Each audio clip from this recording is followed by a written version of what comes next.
오늘은 대우리문답 175문답을 함께 고백하면서 성찬을 받은 후의 의무에 대하여 상고하겠습니다. 175문, 주님의 성찬의 성례를 받은 후에 그리스도인들의 의무는 무엇입니까?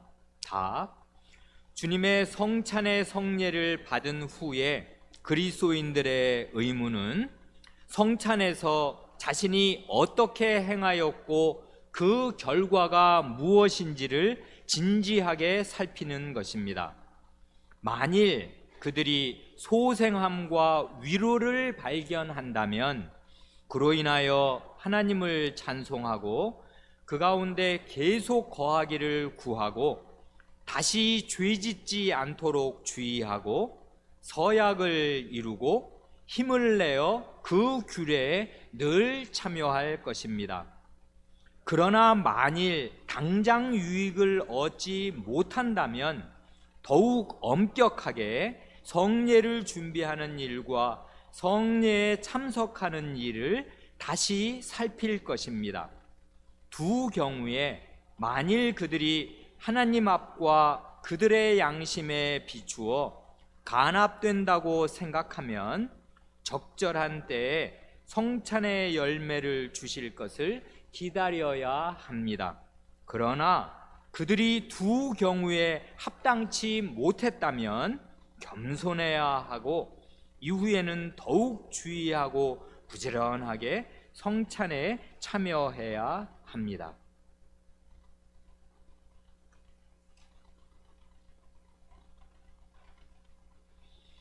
다음 주일에 성찬이 있을 예정입니다. 성찬을 앞두고 우리는 대우리문답을 통해서 성찬에 대해서 잘 배우고 있는 중입니다. 대우리문답은 168문답서부터 성찬이란 무엇인가, 그리고 성찬 받기 전에 준비는 어떠해야 하는가, 그리고 그 가운데 성찬 받기를 두려워하고 주저하는 사람의 경우에는 어떻게 해야 하는가, 또는 성찬에서 제외시켜야 하는 경우는 어떠한 경우인가, 그리고 성찬이 시행되는 동안에는 어떻게 해야 하는 것인가를 정말 조목조목 들어서 잘 고백하고 가르쳐 줍니다. 특별히 오늘 고백한 이 175문답에서는 성찬을 받고 난 뒤에는 그러면 어떻게 해야 하는가를 또한 고백하고 가르칩니다. 신자인 우리들이 많은 경우에 어디에서 빈틈을 보이는가를 잘 아는 지혜로운 아비와 스승으로서 우리의 대우리문답을 작성한 선조들은 아주 요긴한 가르침을 우리에게 줍니다. 우리의 경험을 돌이켜 볼 때에도 대개 신자가 성찬을 앞두고는 상당히 긴장도 하고요, 자기 자신을 살피려고 애쓰기도 하다가 막상 성찬을 받고 나서는 그 경건한 긴장이 자기도 모르게 풀어져서 자기를 살피는 일을, 그리고 특별히 성찬의 결과가 자기 안에 어떻게 나타났는가를 살피는 일을 잊어버리기가 참 쉽습니다. 그래, 이것이 우리의 정직히 말하면 공통의 경험일 것입니다. 그러니까 이런 대우리문답 175문답의 가르침이 참 귀한 가르침이고 드문 가르침이 되겠습니다. 우리가 아는 개역 신앙 고백서들 가운데에도 성찬 받고 난 다음에 어떻게 하라, 그런 걸 가르치는 고백은 대단히 드뭅니다. 그러니 이것은 희귀한 가르침이 아닐 수가 없습니다. 그래, 우리가 이 대우리문답의 학생으로 평생 살아가는 일이 복된 일입니다. 성찬을 받고 난 뒤에는 어떻게 해야 하는 것입니까? 첫 문장에서 성찬에서 자신이 어떻게 행하였고 그 결과가 무엇인지를 진지하게 살피라 합니다. 성찬에서 자신이 어떻게 행했나, 그거를 종합해서 두 가지로 말한다면은 성찬을 받기 전에 준비해야 할 것이 있는 것이고요, 그리고 성찬식이 진행되는 동안에 해야 할 것들이 있습니다. 그걸 우리가 이제까지 살펴보았습니다. 성찬을 받기 전에 준비해야 할 것은 그 171문이 주요하게 가르치는 것 아니에요. 왜 긴데 한마디로 요약하면 자기를 살피라, 그것입니다. 자기의 죄와 부족이 무엇인지 살피고요, 그 죄를 회개하고 바르게 주님을 믿고 있는지 살피고요, 그런 바른 회개와 믿음을 하나님 사랑과 형제 사랑으로 바르게 입증하고 있는지를 살피라 하는 것입니다. 특별히 자기에게 잘못한 사람들을 용서하는 데에서 자신의 회개와 믿음이 제대로 된 열매를 맺고 있는 것인지를 살피라 합니다. 그러니까 하나님은 보이시지 않는 분이지만 사람 간의 관계는 자기가 늘 느낄 수 있고 아는 것 아니에요. 그래 이 형제 사랑과 용서에서 자기가 얼마나 죄인인가를 알고 그 죄를 제대로 회개하면서 하나님을 바르게 믿고 있는가를 늘 검증할 수 있고 검증해야 마땅합니다. 이렇게 성찬 받기 전에 우리는 자기 자신을 살핍니다. 그뿐 아니라 그 174문답에서 지난번에 우리가 생각한 대로 성찬이 진행되는 동안에 우리의 영혼과 마음이 굉장히 활발하게 움직여야 할 것을 또한 가르쳐 주었습니다. 크게 보면 성찬이 진행되는 동안에 해야 할 일이란 주님의 몸을 분별하는 것입니다. 그러니까 이 앞뒤 두 가지를 합치면 자기를 살피고 주님의 몸을 분별하는 것입니다. 자기가 누구인가를 알고 주님이 누구시고며 무슨 일을 하셨는가를 알고 생각하라, 그것입니다. 그런데 특별히 우리의 대우리문답에서 아주 요긴한 가르침 중에 하나는 성찬 예식이 진행되는 동안에 그 성찬 예식에서 하나님을 섬길 것, 그것을 말하였습니다. 이게 대단히 요긴한 고백 아니었어요. 이게 보통 우리 신자들이 잘 생각하지 못하고 건너뛰는, 그러니까 그 구약의 제사장들이 각 제사 요소에서 그게 전부 하나님을 섬기는 행위들이 되니까 이 행위를 지켜보시고 받으셔야 할 그분이 무엇을 받으셔야 되나, 그 하나님의 몫을 생각하면서 하나님을 섬기는 마음으로 그 일을 하는 것인데요, 성찬이야말로 이 일을 가만히 생각하면 정말 다른 어떤 거, 성찬에서 내가 뭘 받아야 되는가를 생각하는 것보다 100배나 더 이 성찬에서 하나님은 뭘 받으셔야 되는가를 생각해야 마땅합니다. 하나님께서 우리 같은 죄인들을 위해서 아드님의 피를 뿌리셨다, 그 말입니다. 그리고 그것을 예식으로 만들어서 우리 앞에 지금 진설하고 보여주고 계십니다. 이러니 하나님은 어떤 섬김을 우리에게 성찬상에서, 성찬 예식에서 받으셔야 마땅한 것입니까? 우리의 마음은 이 하나님을 향한 이 감사와 하나님을 향한 그 북받치는 그 죄송한 거, 그리고 하나님을 내가 바르게 섬기고 살아야겠다는 그런 절절한 마음으로 하나님으로 가득해야 마땅합니다. 이게 아드님의 피를 뿌리시는 자리란 말입니다, 말하자면.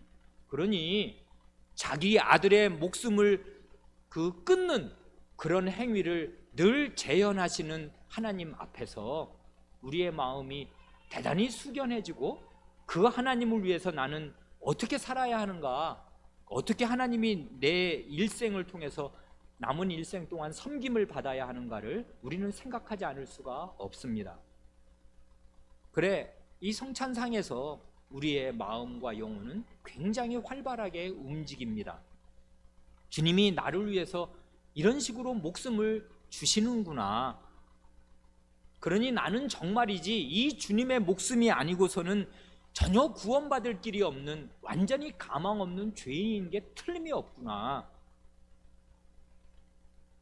이 그리스도의 목숨을 받은 사람이 나니까 그 그리스도의 그 귀한 목숨 주신 일이 결단코 헛되게 되지 않도록, 그리스도의 피가 한 방울이라도 아무 쓸데없이 이 땅바닥에 그냥 떨어져서 땅에 묻히는 일이 없도록 그 피와 목숨을 받은 나는 그 피가 결코 헛되게 되지 않도록 살아야 마땅하구나 하는 그 절절한 단심, 그 일편단심이 한 조각 붉은 마음 아니에요.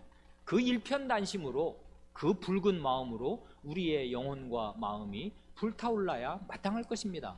성찬 때 마음과 영혼은 대단히 활발하여짐이 마땅합니다. 주님의 몸이 뭘 했나, 주님의 피가 어떻게 왜 뿌려졌나, 그걸 생각할 때 우리는 생각할 것이 많고 자기를 돌아볼 것도 많습니다. 이런 것들을 제대로 했나, 그러니까 성찬 받고 난 다음에 말이에요. 성찬 받고 난 다음에 나는 이번 성찬을 앞두고서 내가 이런 나 자신을 잘 살피는 일, 그리고 그 성찬상에서 내가 내 영혼이 활발하게 움직여서 주님의 몸을 제대로 분별하였는가를 생각하라는 것입니다. 그걸 진지하게 살피라고 합니다. 그리고 나서 성찬을 받은 결과가 뭔가, 내게 어떻게 성찬받은 결과가 나타났는가를 진지하게 살피라고 합니다. 이게 바로 우리가 흔히 건너뛰기 쉬운 일이잖아요. 성찬의 결과가 내게 정말 제대로 나타나는가 하는 것을 살피라, 그것입니다. 성찬이 정말 아드님의 목숨을 걸고 이루어진 일이라면은, 그 아드님의 목숨 뿌리신 그 일이 그 예식화한 일이라면은, 이건 전혀 아무 결과도 없거나 아무 일이 없이 그냥 지나간다면 그리스도는 헛되게 성찬을 제정하신 게 될 것이고 헛되게 죽으신 것이 될 것입니다. 결코 그럴 리가 만무하기에 성찬은 반드시 결과를 가져와야만 하겠습니다. 그러니 성찬의 결과가 내게 어떻게 나타났는가를 진지하게 살피라고 합니다. 이런 걸 보면 이게 믿음이란요, 과연 생각하는 것입니다. 하나님의 말씀에 비추어서 진지하게 살피는 거, 그게 믿음이고요. 그렇게 진지하게 생각하고 살필 때 우리의 믿음은 자랍니다. 이제 그렇게 살핀 결과들이 그 뒤에 나옵니다. 어떻게 나옵니까? 아주 바람직하고 좋은 경우가 소개됩니다. 어떤 경우입니까? 소생함과 위로를 발견하게 될 수가 있습니다. 자기 자신을 이번에 우리가 성찬을 받고 자기 자신을 살폈을 때 참 자기 마음이 그동안 밋밋하고 침체되어 있고 이런저런 어려움에 눌려서 마음에 기쁨이 없었는데 마음이 소생하고 하나님의 은혜로 말미암아 마음에 큰 위로와 힘을 얻게 되는 경우가 있습니다. 굉장히 좋은 경우고 바람직한 경우이겠습니다. 아무쪼록 이번 성찬 때 우리 사랑하는 교우 여러분들 마음에 다 이런 소생함과 위로가 가득 있으시기를 바랍니다. 이렇게 되면 성찬받은 효과가 제대로 나타난 것이고요, 정말 감사한 일입니다. 그러면 그로 인하여 하나님을 찬송하고요, 당연한 일이지 않습니까? 아드님의 목숨을 주고받는 일이란 말입니다. 그래, 그 아드님의 목숨 덕분에 내 영혼이 소생하고 되살아나고 힘을 얻고 위로를 얻었습니다. 그러니 하나님은 찬송받으셔야 마땅한 분이고 하나님을 마음으로 찬송합니다. 그리고 이런 영혼의 소생과 이런 위로 가운데 계속 거하기를 구합니다. 그리고 그 언약을 파괴하는 그 죄를 다시는 짓지 않도록 주의합니다. 그리고 성찬상에서 나는 이런 서약을 했지 않습니까? 내 이 아드님의 목숨 앞에서 다시는 이 아드님을 십자가에 못 박은 그 두려운 죄를 다시는 뻔뻔하게 짓지 않으리라 우리는 맹세하고 결심합니다. 그래, 그 서약을 이루도록 힘씁니다. 그리고 그 다음 성찬을 기다리고 성찬 때는 빠짐없이 참여하려고 애를 씁니다. 이렇게 하라는 것입니다. 이렇게 하면 정말로 성찬이 큰 유익이 될 것입니다. 성찬이야말로 우리의 영혼에 참된 양식이요 참된 음료가 되겠습니다. 그리스도의 목숨이 거기 들어있는데 그게 참된 양식과 음료가 안 될 수가 없겠으니까 성찬을 제대로 받으면 틀림없이 우리는 점점 더 강건한 아주 건강한 신자로 자라겠습니다. 근데 다 이렇게만 되는 건 아니지 않습니까? 안타까운 경우도 있다 그 말입니다. 어떤 경우냐 하면 성찬을 받았는데 당장 무슨 유익을 얻었는지 무슨 변화가 내 안에 있는지 잘 알기 어려운 경우입니다. 이럴 땐 참 마음이 답답할 것입니다. 아니, 이게 틀림없이 예수님 자신이 유언과도 같이 돌아가시는 당일에 자기의 죽으심 전체를 담아서 세운 예식이고 그 예식을 제정하시고 세우신 분이 여전히 살아계셔서 성찬상에 임재하셔서 성찬을 베푸셨는데 나는 그 성찬을 받았는데 왜 아무런 유익이 없는 것처럼 느껴지나? 이렇게 되면 더 엄격하고 철저하게 자신을 살피라고 합니다. 뭘 살피는 것입니까? 성찬 받기 전에 나는 이번에 하라는 대로 제대로 준비한 것인가? 나 자신을 잘 살핀 것인가? 회개하고 제대로 믿음을 가진 것인가? 형제를 정말 제대로 용서한 것인가? 하나님 사랑, 이웃 사랑, 형제 사랑을 제대로 나타낸 것인가? 그럼으로써 회개의 열매를 입증하는 삶을 산 것인가? 나는 나를 살폈나? 그런 것을 더 엄격하게 살피는 것이고요. 그리고 성찬상에서 내가 멍하니 있거나 하나님을 섬겨야 할 이 예식을 그저 뜻없이 그냥 무슨 믿지 않는 사람 제사 지내듯이 그렇게 그냥 무의미하게 보내버린 것이 아닌가, 이 성찬상에 내가 합당하게 임했는가를 살필 것입니다.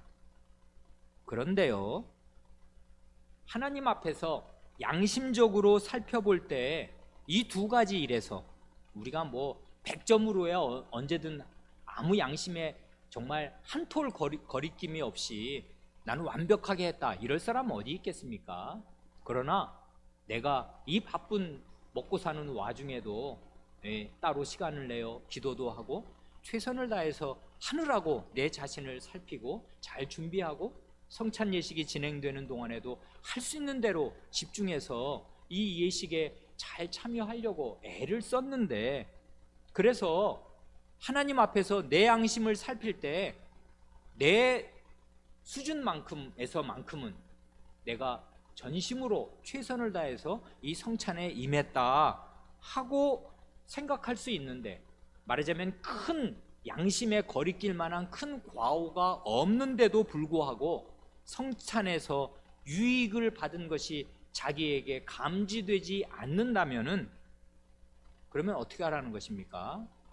적절한 때에 성찬의 열매를 주실 것을 기다리라 합니다.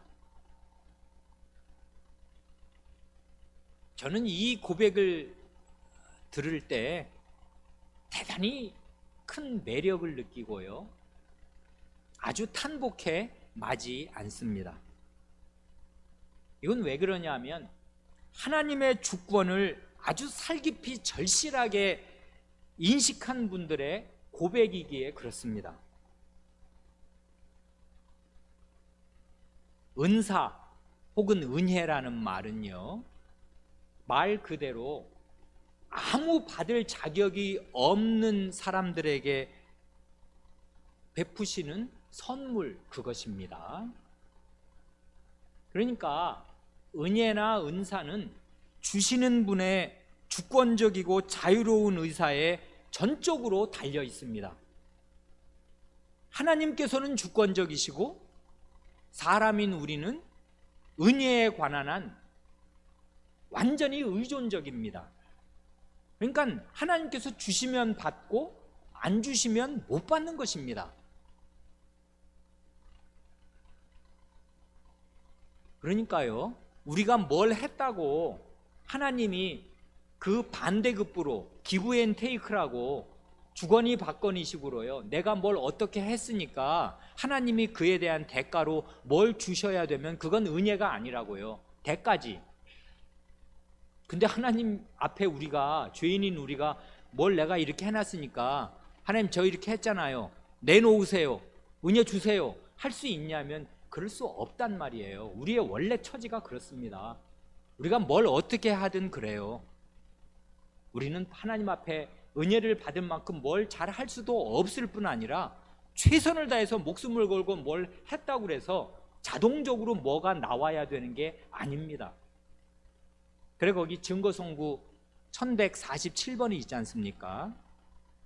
시편 123편 1, 2절을 그 성찬의 은혜를 기다리는 사람의 마음가짐으로 잘 드러놨습니다. 이건 우리가 이 찬송의 선율, 우리가 시편 찬송 이 찬송을 불러서 우리 마음에 이 찬송 가사가 흐르지 않습니까? 하늘에 계신 주여, 내가 눈을 들어 주께 향하나이다.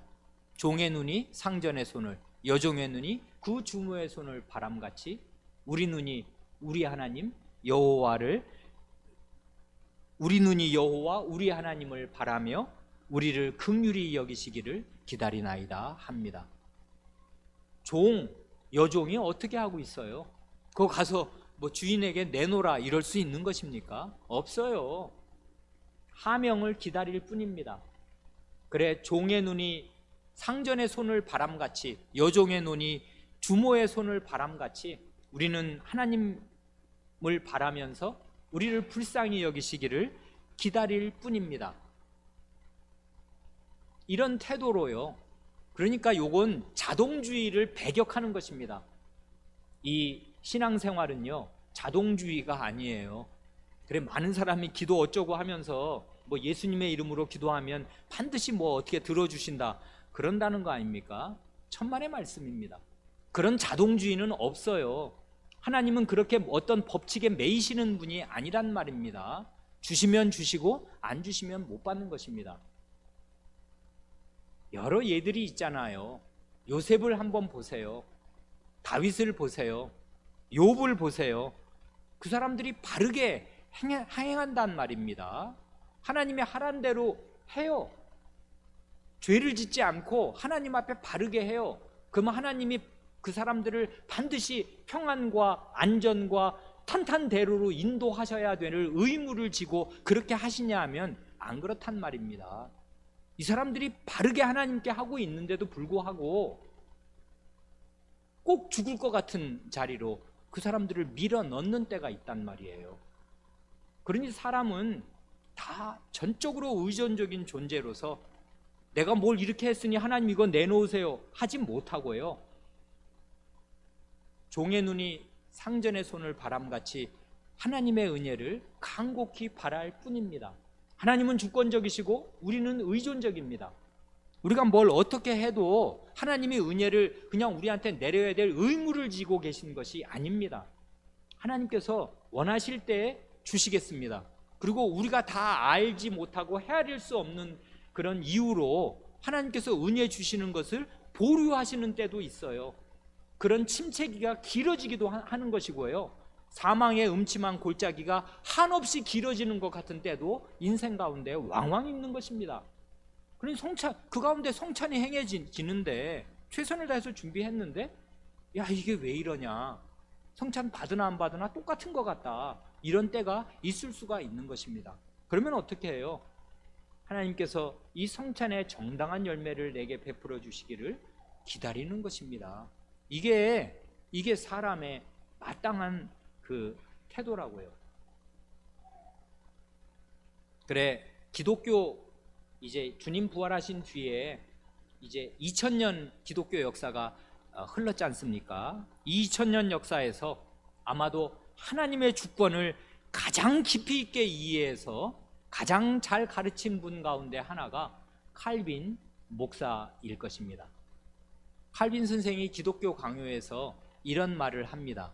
이걸 제가 책을 찾아서 정확하게 인용했으면 참 좋았겠는데 그건 뭐 내용이 하도 많으니까 제가 정확한 인용은 되지 못하고 이게 너무나 오래전에 읽은 이 내용을 그저 그냥 기억에 의존해서 그 말씀드릴 수밖에 없어서 유감입니다. 나중에 어느 정확한 문구를 찾게 되면 바로잡을 수 있기를 바랍니다.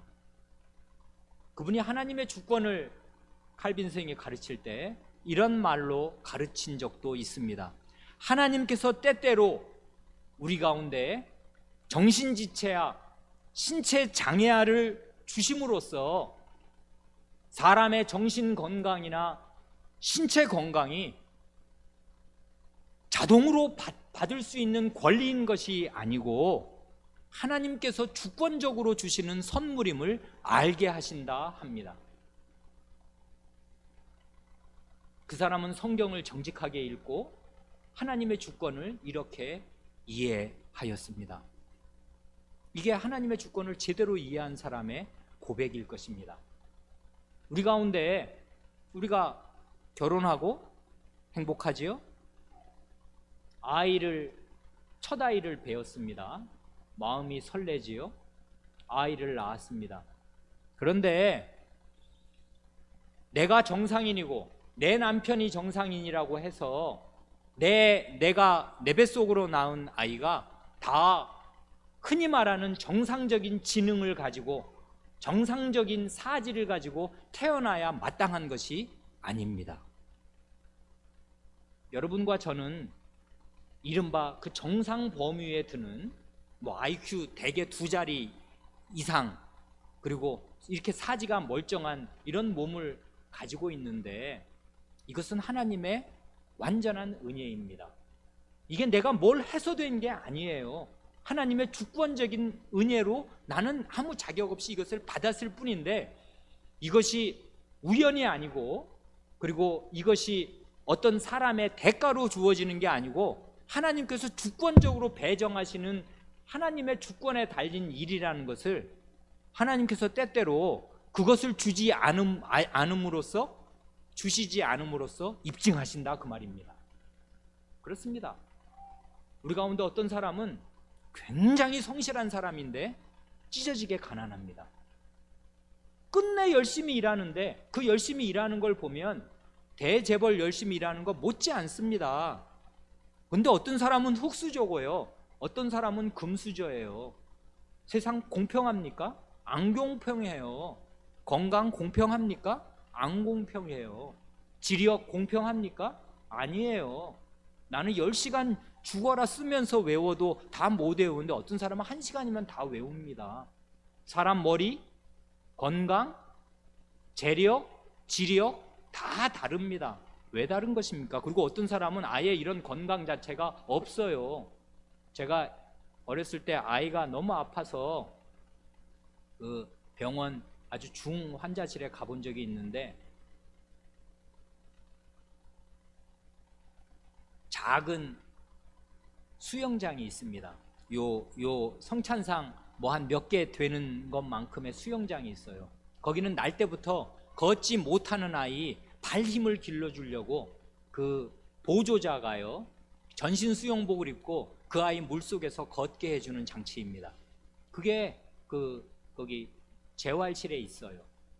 그러니까 그 아이는 나서 걸어본 적이 없어요. 자기 힘으로 못 걷습니다. 근데 가만 내버려두면 끝까지 못 걸으니까 그 걷는 힘을 길러주려고 물에 부력이 있으니까 물속에 들어가면은 이 물의 힘을 받아서 조금 더 이제 편하게 걸을 수 있어서 그 조그만 다리 힘을 길러주려고 안간 힘을 씁니다. 그건 최근 이 최신식 병원에나 그런 시설이 있어서 많은 돈을 치르고서 그런 물리치료를 계속 받아야만 되도록 태어난 사람들도 많습니다. 병원 가면 이런 일들이 우리 가운데 있다 그 말입니다.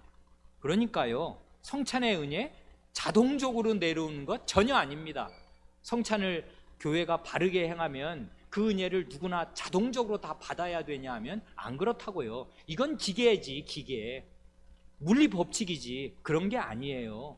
하나님은 살아계시고 하나님의 은혜는 하나님이 주권자로서 인격적이신 그분이 주시면 주시고 안 주시면 못 받는 것입니다. 이게 모든 면에 다 똑같아요. 그러니까 우리는 이런 크신 하나님 앞에 납작 엎드릴 수밖에 없는 의존적인 존재입니다.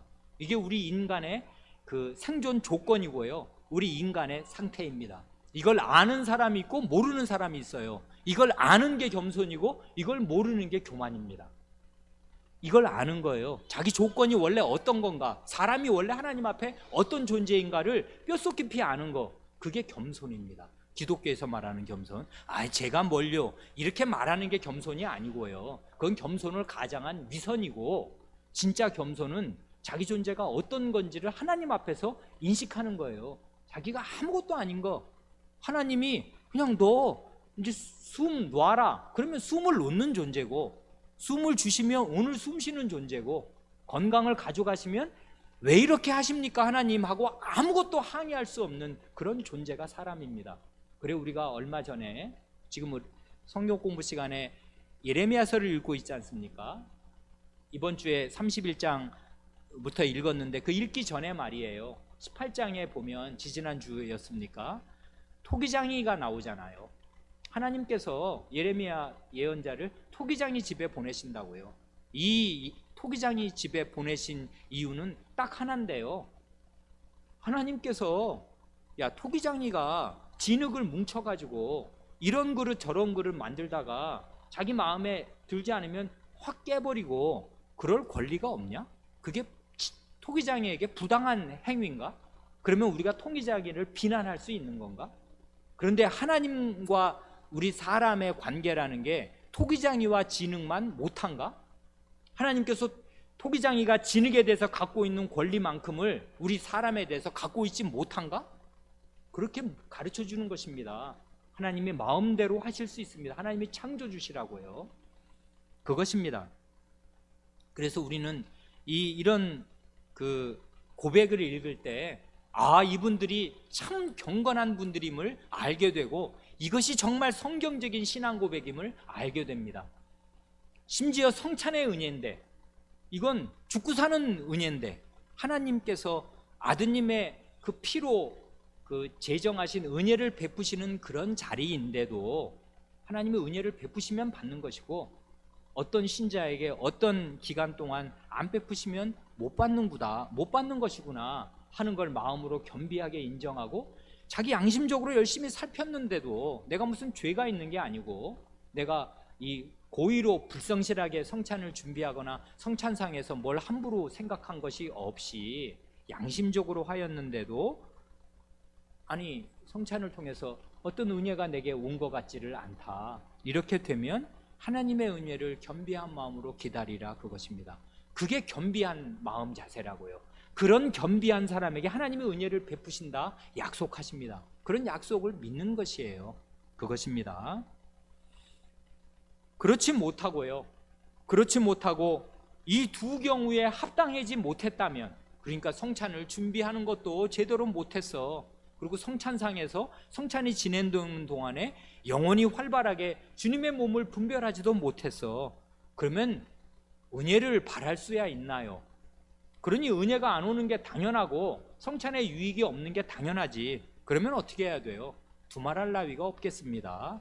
더욱 주의하고 그 다음부터는 더욱 부지런하게 성찬에 임해야 마땅할 것입니다.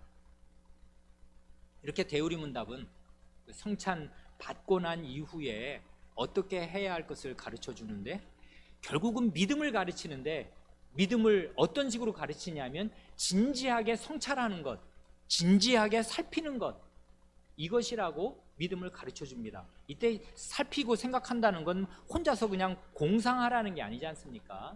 명백히 묵상할 하나님 말씀이 주어져 있잖아요. 그래, 하나님의 말씀을 따라서 그 기준대로, 그 기준도 생각하고 자기는 어떻게 했나, 그걸 잘 생각하라, 그것입니다. 이게 원래 현대인에게 제일 하기 어려운 거 아닙니까? 현대인은 바빠요. 먹고 살기가 바쁘고요, 퇴근 시간이 늦고요, 늘 바빠, 정신이 없어요. 자기를 살피는 일 제일 못합니다. 그런데 이 믿음이 자라려면 가장 해야 할 것이 진지한 성찰의 시간입니다. 자기를 살펴야 해요. 진지하게 살피는 시간이 반드시 필요합니다. 그래 기도하라는 것 아닙니까? 기도하는 시간이야말로 자기가 가장 내밀하게 자기 자신을 성찰하는 시간이 되고요, 하나님의 말씀이 자기 마음 중심에 가장 깊은 그 존재의 심연으로 들어가서 하나님하고 딱 마주대야 하는 시간이지 않습니까? 그러니 아무리 바빠도 기도해야 마땅하고, 그래서 그 기도하는 시간에 진지하게 하나님의 눈앞에서 자기를 살필 때 자기 모습 제대로 보이고 성찬의 유익이 왔는가 안 왔는가 제대로 살필 수 있게 될 것입니다. 그런데요, 우리의 대우리문답은 거기 각주 1141번과 1148번에서 증거송구로 오늘 우리가 읽은 역대하 30장을 인용하지 않습니까?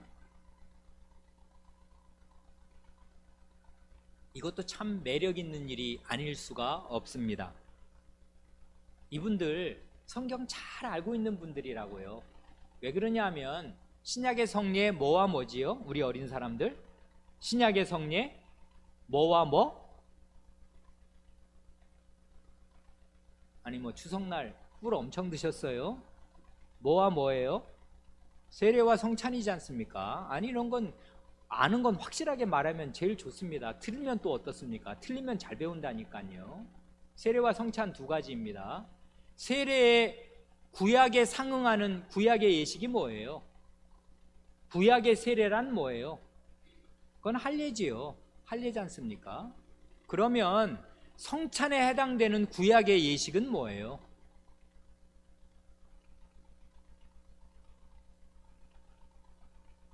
요즘에 꿀이 좋습니까? 그건 유월절이죠. 유월절이라고요.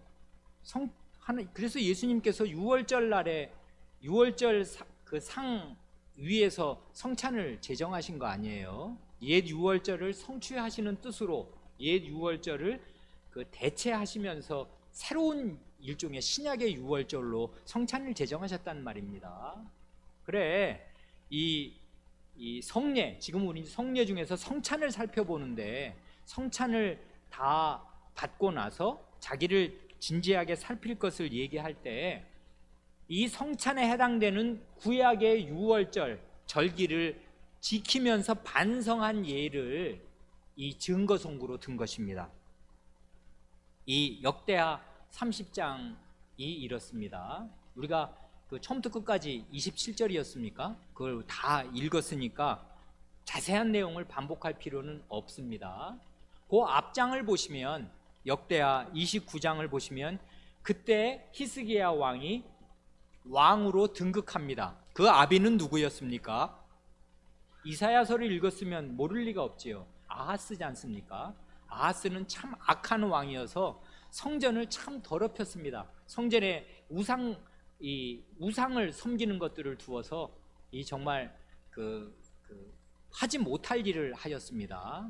그런데 희한하게요, 그 악한 아비에게서 정말 경건한 아들이 나왔습니다. 아이러니는 그 경건한 히스기야 왕 뱃속에서 극악한 또 므낫세가 나온 것입니다. 그러니 이런 건 인과관계를 하나님 말씀으로 잘 찾기가 어려워요. 이게 정말 하나님의 은혜입니다. 안 돼요. 그게 다 자동적으로 되는 게 아니라고요. 아하스 왕 다음에 히스기야가 25살에, 얼마나 젊습니까? 대학 갓 졸업한 나이일 것입니다. 25살에 이 사람이 왕이 됩니다. 그래, 아버지와 뒷부분에 이 사람 왕 되기 전에 아버지와 함께 섭정처럼 왕 위에 함께 있었던 때가 있었고요. 어쨌든 이 사람이 단독으로 아버지 이후에 왕 노릇을 한 때는 25살인데 그 왕 되자마자 이 사람이 첫 해에 한 일이 성전을 깨끗하게 한 일입니다. 그게 그냥 29장, 역대하 29장은 꽉 채우고 있어요. 자기 아버지가 더럽게 한 성전을 정결케 하고 성전에서 섬길 제사장과 레위인들을 성결케 하는 일, 그래서 성전 예배를 복원시킨 일, 이게 그 사람이 왕 되자마자 한 일입니다. 그러면 그 전까지 아무 생각 없다가 왕 되자마자 그렇게 할 수 있는 것입니까? 그럴 리가요. 자기 아버지 밑에서 생각한 것입니다. 내가 왕이 되면, 내가 이 실권을 잡으면 나 어떻게 하리라 마음에 생각한 것이 있었던 것입니다. 그래 이 25살짜리 왕이 왕 되자마자 첫 해에 힘을 기울여서 이 성전 예배를 정화하였습니다. 그래 히스기야는 개혁자입니다. 그러고 나서 이제 왕 된 지 2년째 되던 해가 오늘 우리가 읽은 요 역대하 30장 이야기입니다. 어떻게 한 것입니까? 뭘 한 것입니까? 성전 예배를 정결하게, 성전을 깨끗하게 한 뒤에 유월절을 전국적으로 지키려고, 그 전에 한동안 유월절을 안 지켰습니다. 못 지켰어요. 근데 이 성전을 깨끗하게 하고 나서 성전에, 유월절은 성전에 모여서 드리는 거니까요, 이제 유월절을 지키려고 하였습니다. 그런데 희한합니다. 여기 보면 유월절은 여러분 원래 몇 월 며칠입니까? 유월절. 예, 뭐 이게 강단하고 회중석하고 너무 멀어서 다 말씀하셨는데 뭐라고 말씀하셨는지 잘 들리진 않습니다만 크게 말씀해 보시죠. 몇 월 며칠입니까? 1월 14일입니다. 유월절은. 그 다음에 유월절 바로 이어서 15일부터 일주일 동안 이제 무교절을 연이어 지내니까 유월절과 무교절은 붙어있는 절기지 않습니까? 유월절이라 해도 되고 무교절이라 해도 될 만큼 두 절기는 붙어 있습니다. 그래 원래 1월 14일 날 유월절을 지켜야 되는데 희한하게 여기를 보면 2월 달에 유월절을 지킵니다. 아니 자기 마음대로 날짜를 바꿀 수가 있나요?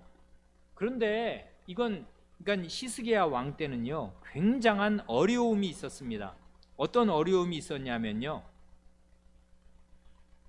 유월절을 감당할, 그러면 전국에서 사람들이 와갖고 제사를 계속 드려야 되니까 제사장들이 자기 몸을 성결케 하고 있었어야 되는데 그 제사 드릴 준비가 된 성결케 한 제사장들 수가 일단 부족했습니다. 그게 첫 번째고요. 두 번째는 전국에서 유월절을 지키러 백성이 오지 못하였습니다. 이건 그럴 만한 이유가 있는데요, 요 히스기야 왕 제2년은 어떤 때냐 하면 북이스라엘이 멸망한 지 몇 년 지난 뒤입니다. 이건 굉장히 어려운 때예요. 이런 걸 모르고 그냥 역대하를 읽으면 야 이때는 뭐 정말 태평성대인가 보다 생각하지만 태평성대는 무슨 태평성대요. 나라가 이미 넘어간 것입니다. 열지파 망한 것이에요. 북이스라엘 아수르의 말발구 말에 짓밟혀서 이 사람들 다 잡혀가서 아수르의 식민지가 되었습니다. 문자 그대로 식민지입니다. 식민이라는 말 아시죠? 심을 식자의 백성 민자입니다. 남의 나라 땅을 정복한 다음에 자기 나라 백성 갖다가 나무 심듯이 심는 게 그게 식민지 아니에요. 아수르가 식민 정책을 써가지고요 자기 나라 사람들 이 정복한 북이스라엘에다 심어놓고 북이스라엘 사람들은 잡아다가 이 열방 자기 세력 판도 제국 판도 안에 아무데나 다 뿌려놓고 이렇게 돼서 사람들이 막 섞이게 됐고 일단 북이스라엘 전체가 망한 지가 4, 5년 지난 때입니다. 그러니 거기 있는 사람들이 온전한 하나님 백성일 것이며 그 사람들이 유월절 지킬 마음이 나는 것입니까? 나라가 망했어요 지금. 그리고 그냥 근근히 정말 별 볼 일 없는 사람들이 거기 남아서 살고 있는 것입니다. 이 똑똑한 사람들은 다 붙잡혀가고요 별 볼 일 없는 사람들이 그 근근히 남아서 살고 있습니다. 그 북이스라엘이 그런 상태예요. 그런데 유월절은 전국적으로 함께 지키는 거니까 나라가 망했고 이 아수르 사람도 들어와 있고 이렇게 살고 있지만 이 사람들 다 모이라고 하는 것입니다. 그런데 아니 1월 15일 날 이 유월절 지켜야 되는 거를 자기 마음대로 2월로 바꿔도 되냐고요? 하나님의 율법에 모세오경에 이런 예가 있습니다. 이건 그러니까 임의로 자기 마음대로 하는 것이 전혀 아니에요. 그 모세오경의 민수기 9장을 보면 이런 예가 있어요. 유월절을 지키라 하나님이 명하시는데 어떤 사람이 와서 항의를 합니다. 제가요 사람의 시신으로 말미암아 부정하게 되었습니다. 여러분 그거 아시죠? 부모님이 돌아가시면 장례를 치러야 될 거 아니에요. 그러면 시신을 만져야지 어떻게 안 만지나. 근데 만지게 되면 사람이 부정하게 되거든요. 그 부정을 씻는 기간이 필요하고 예식을 행해야 되는데, 아니 유월절이 닥친 것입니다. 사람 유월절 전날이라고 사람 안 죽습니까? 죽잖아요. 그럼 제사란다. 장례를 치러야 되는데 장례 치르다 보면 그 사람은 시신으로 인해서 부정하게 되는 것입니다. 그러면 그런 부정한 상태로는 유월절에 참여하거나 성전 예배에 오거나 유월절 양을 먹을 수가 없게 돼요. 먹으면 어떻게 되냐면 백성 가운데서 끊어진단 말입니다. 그러니 그 사람이 자기 죄로 인한 것은 아닌데, 아니 그럼 장례 안 지내? 어떻게? 장례를 지내느라고 나는 시신을 접촉했고 부정하게 되었어. 그러니 나는 그럼 유월절 이 하나님의 절기에서 배제되는 것인가? 이렇게 말하자면 항의성 질문을 합니다. 나 좀 어떻게 해달라고 질문을 한다고요. 그랬더니 하나님께서 그에 대한 규례를 내리신다고요. 어떻게 내리시냐면, 그게 민수기, 이건 모세오경에 그러니까 박혀 있는 것입니다. 민수기 9장 9절로 11절이 이렇습니다. 여호와께서 모세에게 일러 가라사대 이스라엘 자손에게 고하여 이르라.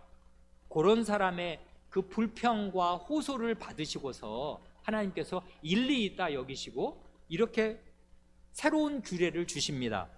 너희나 너희 후손 중에 시체로 인하여 부정케 되든지 먼 여행 중에 있든지 할지라도 다 여호와 앞에 마땅히 유월절을 지키되 2월 14일 해질 때에 그것을 지켜서 어린 양의 무교병과 쓴나물을 아울러 먹을 것이요 하십니다.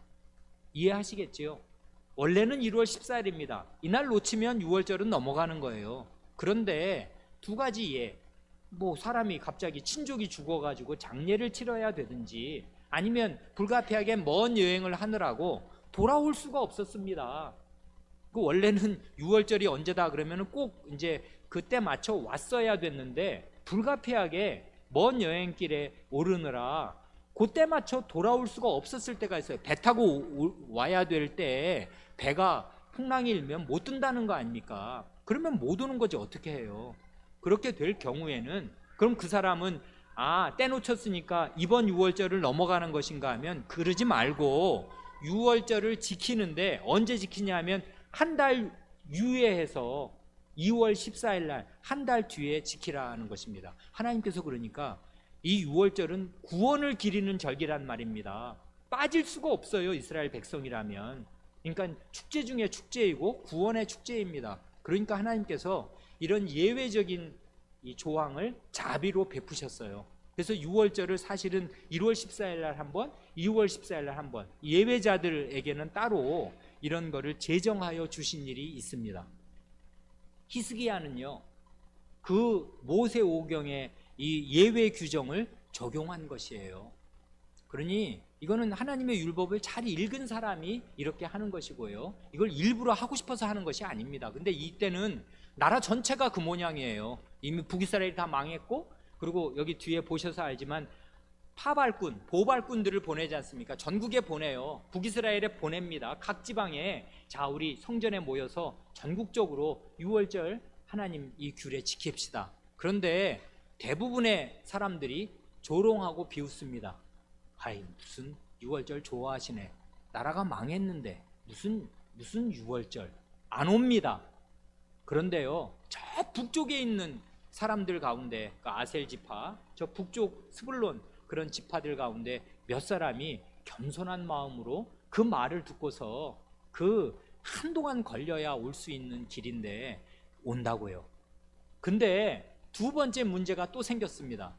원래 올 때는 자기 몸을 정결케 하고 성전의 규례대로 정결케 하고 나서야 이 예식에 참여할 수 있는데, 성전 규례대로 자기 몸을 정결케 하지 않은 상태에서, 부정한 상태에서 유월절 양고기를 먹은 것입니다.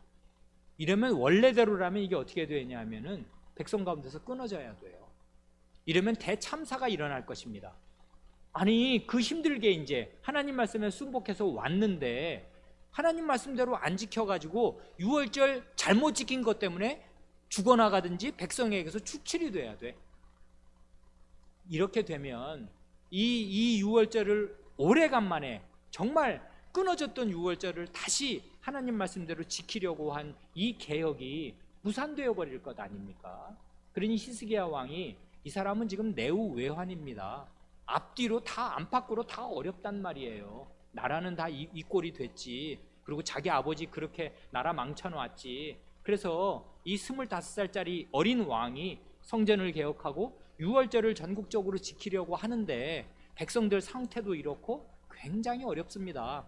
그렇지만 이렇게 우리가 하나님 말씀대로 이 유월절을 복원해서 몇십 년 만에 이 유월절을 제대로 지켜보려고 하는데 이런 불상사가 났으니 이런 사람 백성에서 끊어지면 어떻게 되겠습니까? 하나님 용서해 주십시오 하고 간곡히 빌었더니 하나님께서 그 기도를 들으시고 고쳐주셨습니다. 그 사람 율법 그 규정대로 그 사람은 성전 예배나 백성 가운데서 배제하지 않으시고 하나님이 넘어가 주셨다고요. 도와주신 것입니다. 그러니까 하나님 이런 율법 규례나 이런 법칙이라는 게 철칙이 아니란 말이에요. 철칙이 아니고요. 그 하나님의 말씀을 잘 지키려는 그런 뜻으로 하나님 앞에 나아가서 고할 때 하나님께서 이렇게 넘어가 주신 일이 있고요. 자비를 베풀어 주신 일이 있습니다. 그러니까 우리의 치리회는 이런 예들을 잘 생각해야 할 것입니다. 오늘 우리 시대야말로 성찬이 정말 무너진 시대입니다. 성찬? 안 믿는 사람도 데려다가 성찬을 행하는 시대고요. 목장이라 그러대요. 구역 예배에서 그냥 성찬을 행합니다. 구역장이 성찬을 행하는 거예요. 나중에 보면 알지만 이건 성찬은 무너뜨리는 행위라고요. 요즘 교회들이 이렇게 하고 있습니다. 그리고 안 믿는 대선 후보를 그 죽인 환시리에 모든 수만 명이 보고 있는 자리에서 안 믿는 사람인데도 대선 후보라고 무슨 옛날 박근혜 후보에게 성찬을 목사라는 자가 아마 장로나 목사였을 것인데 떡떡 성찬 그 잔을 주는 것입니다. 성찬이 이렇게 무력화되고 아무것도 아니게 된 그런 시대가 되었습니다. 그리스도의 목숨이 그냥 값없이 땅에 흘려지는 그런 시대가 되었단 말입니다. 그러니 이런 시대에 그리고 우리 교회 안에 죄가 없습니까? 위선적으로 자기 죄를 숨기고 겁없이 성찬상에 나오는 사람들이 없냔 말이에요. 그러니 우리는 이런 구약의 예들을 생각하면서 마음이 대단히 겸비해져서 교회적으로 그리고 그 개인적으로 살필 걸 살피고 하나님의 은혜를 간곡히 구하면서 성찬에 참여할 일이고, 그리고 성찬이 진행이 됐어요. 이제 진행이 됐는데 이런 어려운 일이 생긴 걸 발견하면 이 히스기야 왕 같은 겸비함을 가지고 하나님의 은혜를 간곡히 구해야 할 것입니다.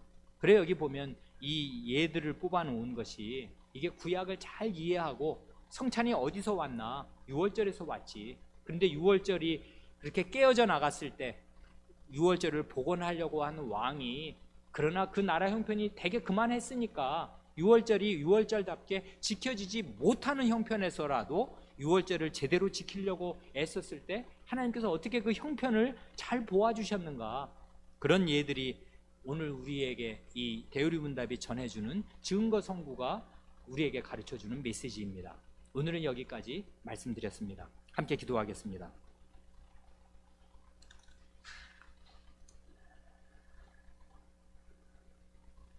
하나님 아버지, 저희에게 성신의 은혜를 베푸시되 성신 하나님께서 진리의 말씀으로 이 역사의 가도에서 그리스도의 교회를 먹이시고 입히셔서 그리스도의 교회가 성신의 은혜로 깨우친 진리를 이렇게 아름다운 말로, 성경적인 말로 고백하게 하시고 그것을 문자 기록으로 유산으로 남겨 저희 후손인 저희가 이 370년도 더 된 저희 선조들의 신앙 고백, 성신의 인도로 하나님의 말씀을 따라 고백한 이 순정한 신앙 고백을 지금도 고백하고 배우면서 예수 그리스도의 성찬의 은혜를 어떻게 합당하게 받아야 하는지를 깨우침 받을 수 있게 하여 주셨사오니 감사드리옵니다. 주님, 저희가 이렇게 오래된 신앙 고백을 새 것처럼 새롭게 음미하면서 하나님의 말씀의 도리를 생각하고 성찬상에 나아가고자 하오니 성찬을 제정하시면서 저에게 베푸시고자 하시는 그 모든 은혜를 저에게 남김없이 다 베풀어 주시옵소서. 저희가 하나님의 은혜를 받을 수 있도록 하나님의 말씀과 신앙 고백을 따라 제대로 잘 준비하게 하시고 자기를 잘 살피게 하시며 그리스도의 몸을 제대로 분별하게 하시옵소서. 그리고 은혜 주시는 분은 하나님이시요 살아계신 하나님이시므로 하나님의 은혜만을 간곡히 의지하고 하나님만을 바라게 하시옵소서. 우리 구주 예수님의 이름으로 기도하옵니다. 아멘.